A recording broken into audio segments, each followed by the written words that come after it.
It was a gloomy October evening in a small, quiet town nestled deep within the United States, and with its cobblestone streets and warm houses. The town gave off the impression of being inconspicuous, but one location, the long-abandoned carnival that had been abandoned for decades, stood out like a dark stain on a perfectly painted picture. In its prime, the carnival had been a thriving center of happiness and excitement. Once upon a time, the air was filled with the melodies of the carousel and children laughing. However, as time went on, the carnival started to deteriorate and its lights started to go out one by one. The town's residents whispered about it, treating it as though it were a haunted site, bearing witness to a sinister and enigmatic past. The carnival rides sat motionless like old titans frozen in time, and the carnival grounds had grown over with gnarled trees in the decades that had gone. Children in the community were advised not to go near the carnival since local folklore had gotten embedded with stories of its dark past. However, this year, 5 friends made the daring decision to face the myths and uncover the reality that lies beyond the crumbling facade. The group included Olivia, the fearless daredevil of the group; Mark, the tech enthusiast with an assortment of gadgets; Chris, the charismatic leader who had persuaded them all to go on this adventure; and Danny, the adventurer with a streak of skepticism. As the gang came closer to the abandoned carnival outside of town, the air got colder. A rundown ticket booth with broken glass and peeling paint marked the entry. The sign that previously proclaimed Whispering Shadows Carnival is now merely Whispering Desolation. As they entered the carnival grounds, their footsteps resounded. With weeds growing through the holes in the pavement and ivy climbing the rusty bicycle frames, nature had made a claim on the area. As they ventured further into the unsettling quiet, a feeling of dread pervaded the atmosphere. Their first destination was the abandoned Ferris wheel, a massive construction that watched over the abandoned carnival like a guardian. The rusting machinery, a somber reminder of a bygone era, was captured on camera by Mark. The gang couldn't get rid of the feeling that they were being observed while they rode the Ferris wheel. It was Lucy who saw it first, a glint of movement out of the corner of her eye. With her heart racing, she turned to see a shadowy figure dart behind a nearby ride. Her companions waved it off as a figment of her imagination, but the discomfort persisted. They proceeded to the carousel, where the once jolly horses were now motionless in an eerie dance. In spite of the peeling paint and rotting wood, Olivia made the bold decision to go on the ride. The carousel groaned to life as she mounted one of the horses and the others watched. Olivia was taken on an extraordinary ride by the horses as they moved to the haunting song of a music box. She attempted to leap off, but for some reason her feet remained attached to the saddle. With the carousel spinning faster and faster, and the ghostly figures of long-gone children emerging near her, panic set in. The resounding laughter carried a melancholic undertone. Olivia's companions hurried to her rescue, attempting in vain to extricate her from the never-ending carousel. As they were about to give up, Mark was able to turn off the power source, which caused the ride to stop suddenly. Olivia fell off the horse without any injuries. Though the gang was at a loss as to what had happened, they realized it was no typical glitch.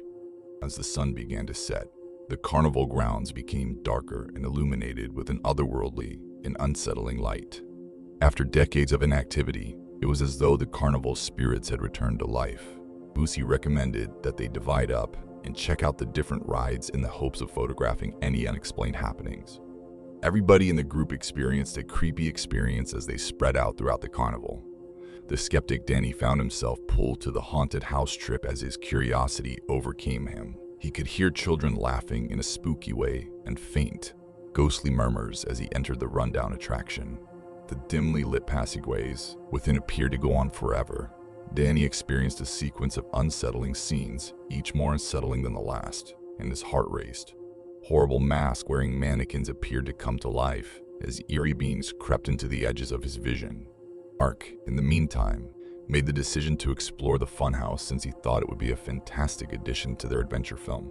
Though the twisted hallways and warped mirrors left him feeling lost, the most eerie sound that followed him was the sound of laughter. It appeared as though a sinister entity was preying on his senses in the funhouse's shadowy nooks. Lucy entered the carnival's maze, which was hidden by a dense canopy of branches and covered in prickly vines, carrying her camera. She had a feeling of dread that seemed to intensify with every step as she made her way through the terrifying maze. The maze's walls appeared to have a mind of their own as they moved and changed. During their exploration of the numerous attractions, Olivia couldn't help but be pulled to the dilapidated sideshow tent. Its faded sign promoted strange and eerie performances from a bygone period. Strange artifacts such as antique dolls and taxidermy creatures were scattered about the tent. There was a pervasive sense of dread in the air.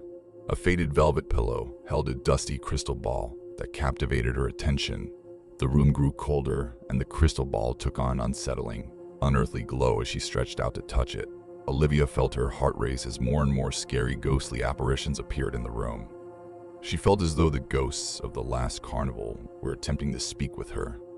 The voices of long-gone artists echoed through the tent, filling the area with their murmurs. Although Aaliyah's companions could hear her calls for assistance, they were unable to get to her because of the confusing array of attractions. Olivia noticed a shadowy figure in the room's corner, just as she was starting to feel overpowered by the otherworldly vibe within the sideshow tent. The performance appeared ethereal, clothed in faded, retro gear. Olivia felt the performer's eyes were staring right into hers, and they both recognized each other. The spectral performer pointed to an old wooden box that rested on a nearby table, pleading in a whisper for its release. It was an ominous-looking device with elaborate mechanisms and elaborate carvings. Olivia realized that opening the box would be the only way to release the spirit, as it appeared as though the performer was imprisoned inside. She turned the old key and raised the box's lid with shaky hands. The room erupted into bright light as soon as it opened, and the energy that had encircled her appeared to diffuse. The apparitions had disappeared, and the sideshow tent was vacant. There was a strange, menacing silence in its place now. The sensation of dread that had hovered over everything had vanished. The rides and attractions at the carnival had ceased to operate, giving the impression that the ghosts that had come to life for a little while had gone back to sleep. When the group got back together, they all related their scary experiences, but they were unable to provide an explanation for the paranormal happenings. The gang could not shake the feeling that they had caught a glimpse of a world beyond the realm of the living as they made ready to depart from the carnival grounds.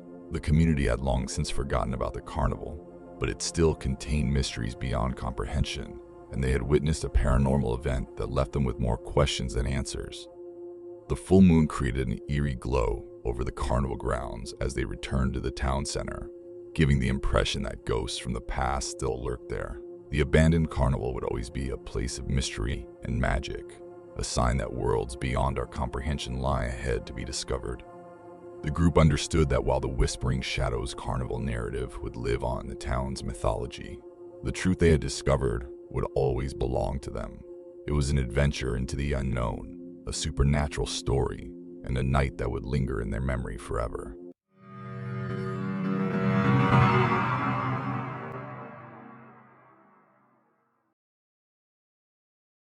A village lost to time lies deep in the Smoky Mountains, tucked away in the spooky, impenetrable trees.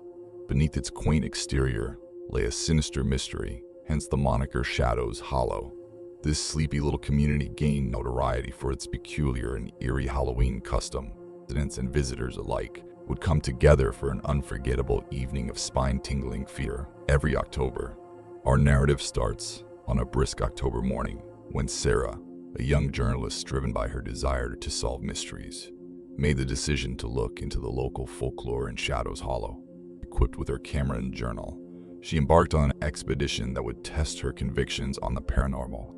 The air became thick, and Sarah felt as though the woods were closing in on her as her automobile wound its way through the twisting roads that led to the town. As she walked up to the faded welcome sign for Shadows Hollow, the eerie calm chilled her to the bone. The paint had long since faded, and the letters barely hung on, making it an uninviting appearance. Sarah made her way to the single inn in the town, the Hollowed Rest, an old and charming inn with a slightly eerie charm. Mr. Abernathy, the innkeeper, gave her a severe warning. "Miss, you'd do well to stay in your room after sunset," advised an elderly man who was stooped over and had a foreboding voice. On Halloween night, Shadows Hollow comes to life. Being the brave journalist that she was, Sarah disregarded Mr. Abernathy's advice and went to explore the town. During the day, Shadows Hollow was delightful, with charming cottages decked out in scarecrows, pumpkins, and other Halloween decorations. The villagers carried on with their lives, seeming amiable but avoiding direct contact with her. The ambience in Shadows Hollow changed as darkness fell. The village was enveloped in a surreal mist as fog filtered in from the surrounding forest. Sarah couldn't help but sense her anxiety building. When she got back to her room at the Hallowed Rest, she made the decision to record what had happened that evening.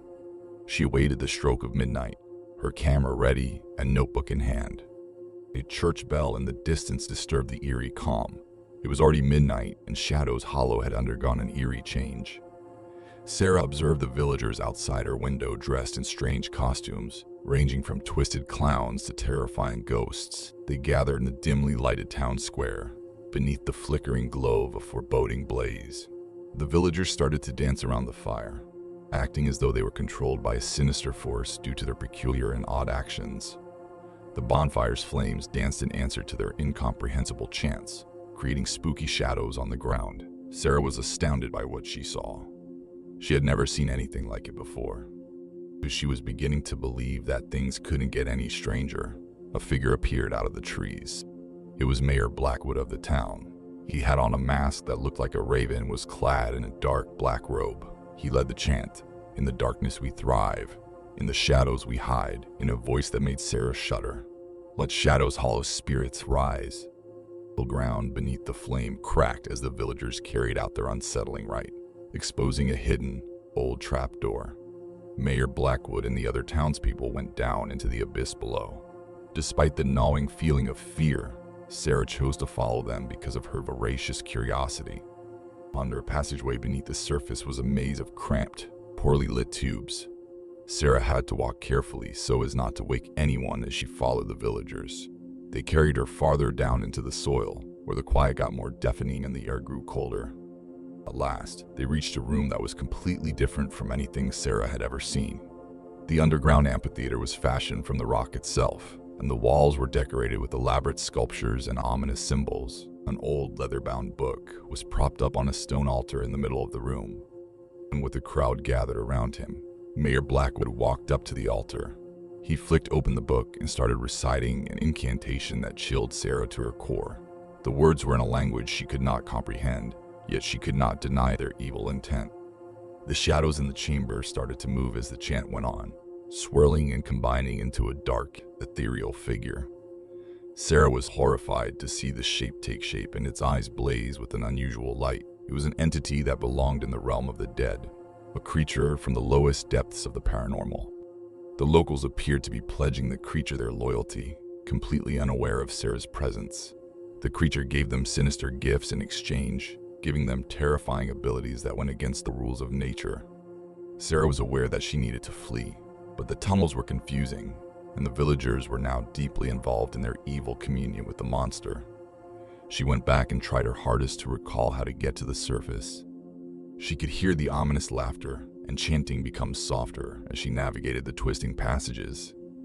As she hurried to escape the underground maze before the beast and its adherents completed their ritual, her heart hammered in her chest. She finally surfaced into the crisp night air, catching her breath upon realizing she was back on the surface. Once more, Shadows Hollow was a sleepy, attractive community, as though the supernatural happenings of the previous evening had never happened. In addition to knowing she had to reveal the truth to the world, Sarah knew she had to leave Shadows Hollow and its dark secrets. She could not get rid of the unsettling feeling that the town's evil secret would not be quickly forgotten as she made her way back to the Hollow. She sat in her room, jotting down what she had seen, her mind whirling and her heart still hammering.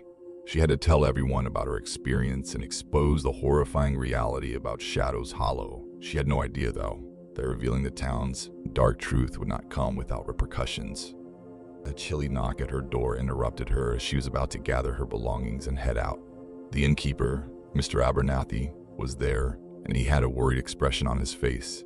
"Miss, you've seen things that you shouldn't have," he said in a whisper. "They're aware of your presence. Before it's too late, you have to get out now." After quickly gathering her possessions, Sarah departed the Hallowed Rest. However, on her approach to her car, a shadowy creature sprang out of the shadows. Mayor Blackwood was there, his true identity hidden behind his raven mask. "You've seen too much, outsider," he whispered in a low, frightening voice as he blocked her path.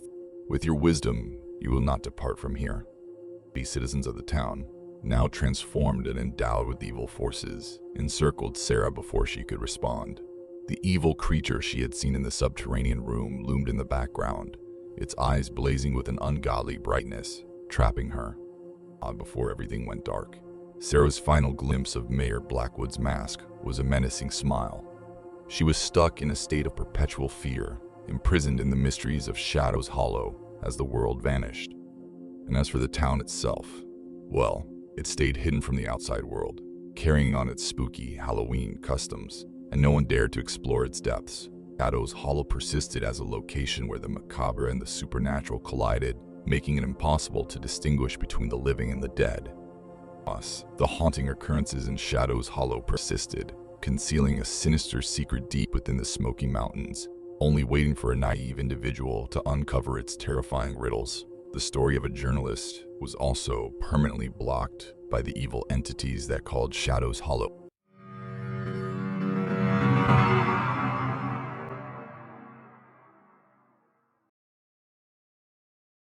It was an icy October evening in Salem Street, a delightful New England town with a rich history and charming colonial buildings. There was a sense of anticipation in the air, as the earthy aroma of falling leaves permeated the air. The town was well known for its lavish Halloween celebrations, but one unsettling story hung over the festivities. Halloween was quickly approaching. A specific mansion, tucked away at the extreme end of the town, has been the subject of whispers on Salem Street for years. The mansion has an imposing and dark past, giving it an air of grandeur but also foreboding, named for its original owners, the Whitaker family, who had resided on Salem Street in the early 1800s. The neighborhood called it the Whitaker House. The folklore described a terrible incident that happened on a Halloween night in 1834 that would never come again. A sumptuous masquerade party was hosted by the Whitaker family, and people from all around the town and beyond attended. The celebrations were lively and exuberant, filling the rooms with music and laughter. The atmosphere started to change as the night went on, and the clock reached midnight. The mansion's candles flickered and went out at precisely 12, leaving the ballroom in complete darkness.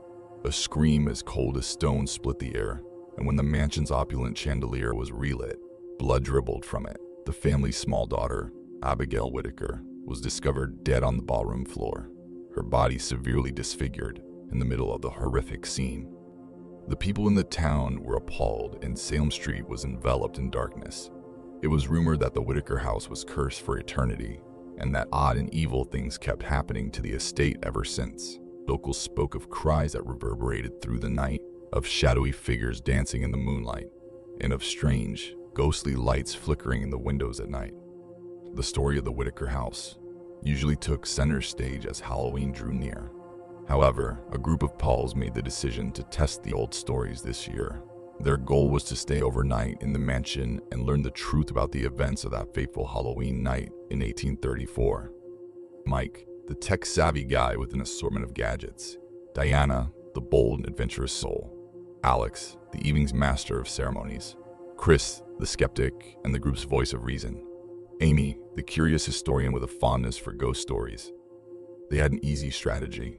Equipped with audio recorders, cameras, and flashlights, they would enter the Whitaker house at dusk and remain there until dawn. Gathering proof of the mansion's purported haunting was their aim. The gang assembled at the massive front gates as the sun sank below the horizon, and the moon cast an eerie glow over the mansion. Exquisite wrought iron gates that had corroded over time decorated the mansion's entrance. As though welcoming them to their demise, they creaked open. The group walked into the mansion's huge lobby, where the smell of rot and dust permeated the air. Their footsteps resounded in the stifling silence as they passed through the poorly illuminated hallways. The ballroom, the exact location of the terrible events on Halloween night, was their first trip.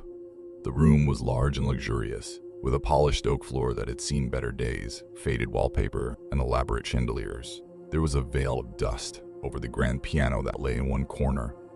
Amy started telling the story of Abigail Whitaker's death legend as the gang was setting up their gear.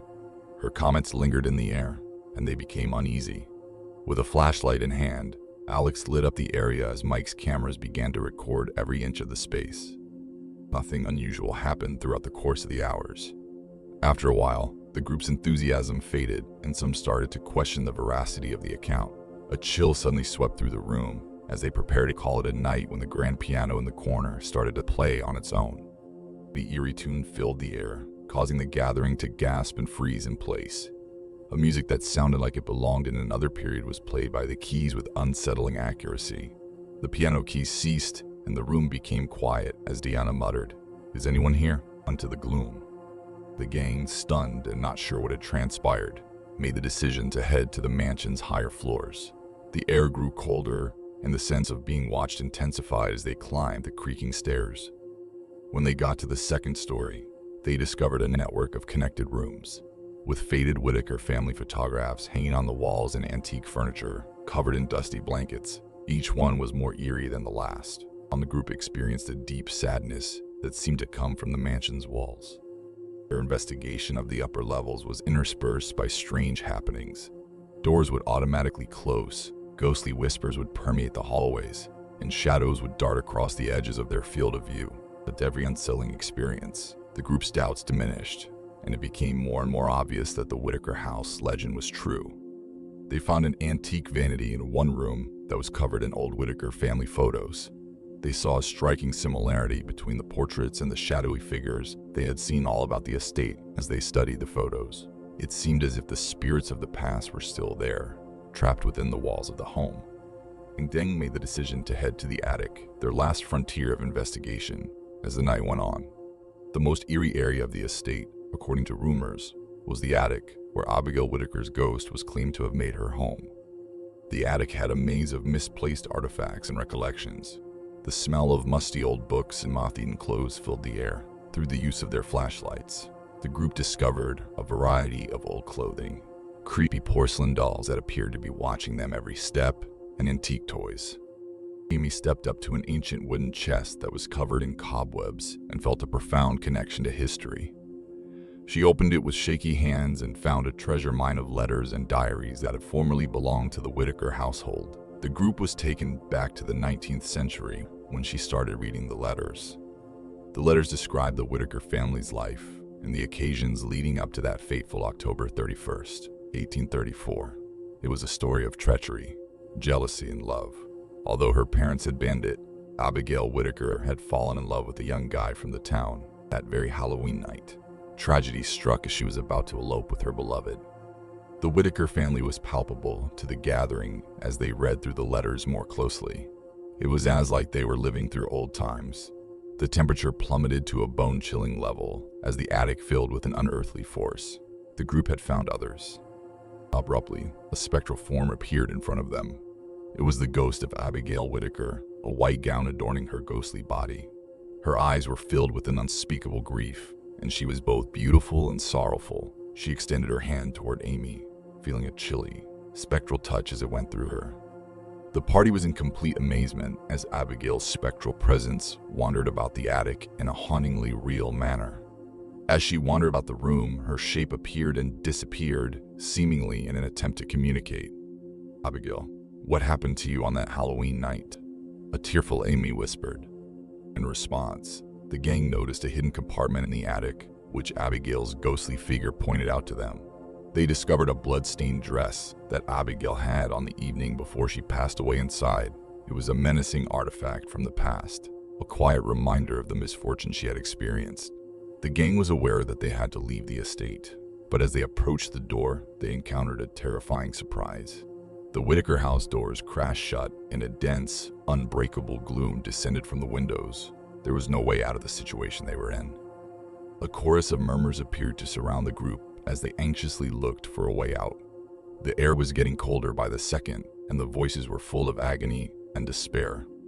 It seemed as though the Whitaker family's ghosts were trying to send a message, a cry for assistance. The gang went back to the attic in desperation, where Abigail's ghostly presence persisted. She motioned for them to access the hidden compartment. They found a little, elaborate box inside that included a handwritten, faded message. A terrible secret that had been kept for generations was exposed by the letter. That Halloween night, Abigail had not been in an accident. Her own family had killed her because they didn't like the young man from the town she was in love with. In a dark ritual, they had sacrificed her in the hopes of gaining power and fortune for all eternity. The group felt a sense of shock upon realizing this. It seems that the Whitaker family itself was responsible for the house's curse rather than malicious spirits. The ghosts that haunted the mansion couldn't go until the truth was known because they were stuck. After obtaining the letter, the gang went back to the attic, where Abigail's spectral presence was waiting. When they told her the truth, she felt a flood of relief pass through her. The mood lightened as the evil spirit that had pervaded the mansion started to fade. A feeling of calm descended about Whitaker House as the first rays of morning peeked through the windows. Abigail's ghost gradually dimmed, her ghostly form at last freed from the mansion's accursed walls. Having brought the troubled spirits to a state of calm, the group felt a feeling of closure as they left the estate. The events of that fateful Halloween night would ultimately come to light, altering the folklore surrounding the Whitaker house for all time.